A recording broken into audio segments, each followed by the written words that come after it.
Last term from the Chartered College of Teaching, we ran a wellbeing course that you had designed and written based on research. Would you like to tell us, please, about the research that you used to design that course?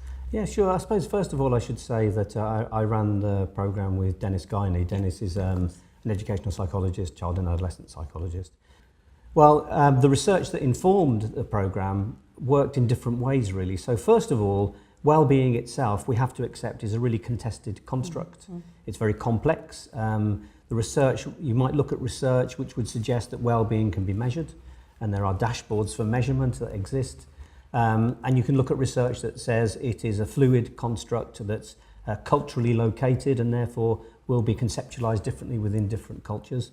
So we looked at what well-being is in terms of the research, and then participants on the programme were given 5 research articles to choose from, articles that conceptualise well-being in different ways. So for example, one research paper looked at mental health as an aspect of well-being in relation to teachers. Another looked at issues around spiritual well-being, holistic well-being, and conceptualised that way. Another piece of research looked at staff well-being and student performance. Another piece of research looked at pupil well-being and teacher well-being and how they're interrelated, and so it continued. And people were asked to look at that. So there were actual articles to look at from which you could start to begin to frame well-being in a particular way. And then there was work around, hard thinking around what is well-being, what isn't it. And what we tried to do, Dennis and I tried to do, was make sure it was grounded in people's lived experience. So there's no off-the-shelf Chartered College wellbeing programme with Dennis and Tim's wellbeing one-size-fits-all programme. It was nothing like that. In fact, one of the participants said they felt it was the first day was very much like a master's programme, really, where you came with your thinking, that was validated, then it was challenged, and then you started to rethink again, and then it was challenged again, because it led to a particular outcome at the end of the day. So the feedback from people who participated in the pilot was amazing. It really was, in some cases, very moving, actually.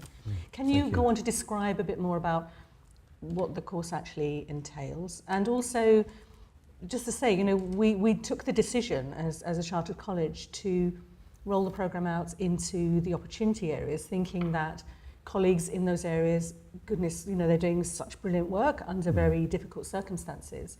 So just really like you to explain a bit for people watching to think, would they like to join in, what this might involve for them, really? Sure. Well, the first thing I'd say there is that, and I'm sure you'd agree really, it's not just in the opportunity areas where people are doing, teachers are doing outstanding work.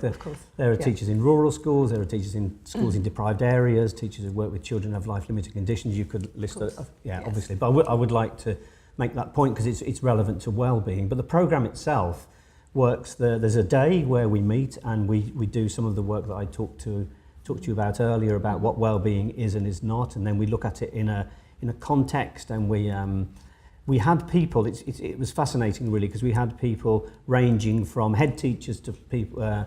One of the people had been teaching 2 years, and then we had colleagues from alternative provision, special or specialist provision, depending on how you define it, secondary, mainstream, independent sectors, a whole range of people.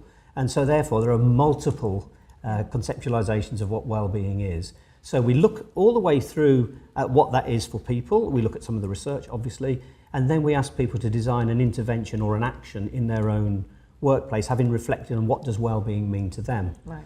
And then there's a 5-week gap where that action research takes place.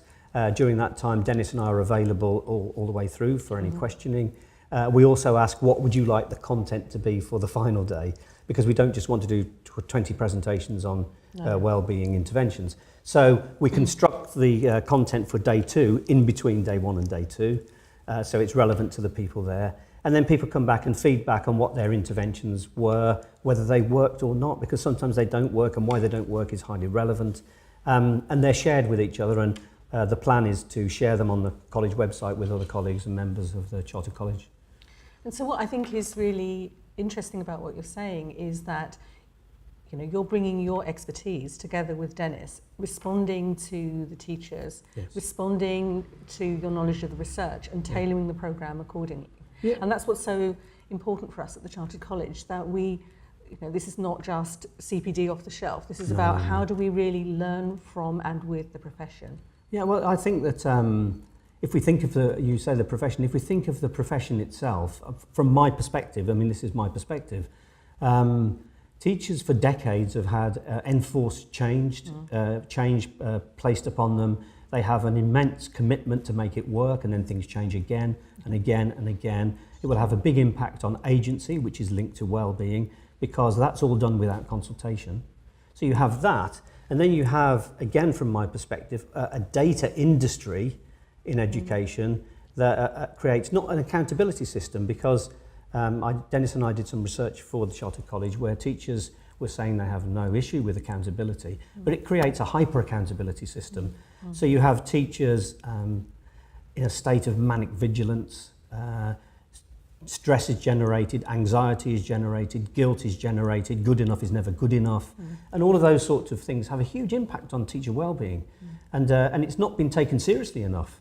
And I think that what this programme is starting a very small step on a journey of doing is to say we need to look very carefully at what does well-being mean for teachers, and how can we improve teacher well-being.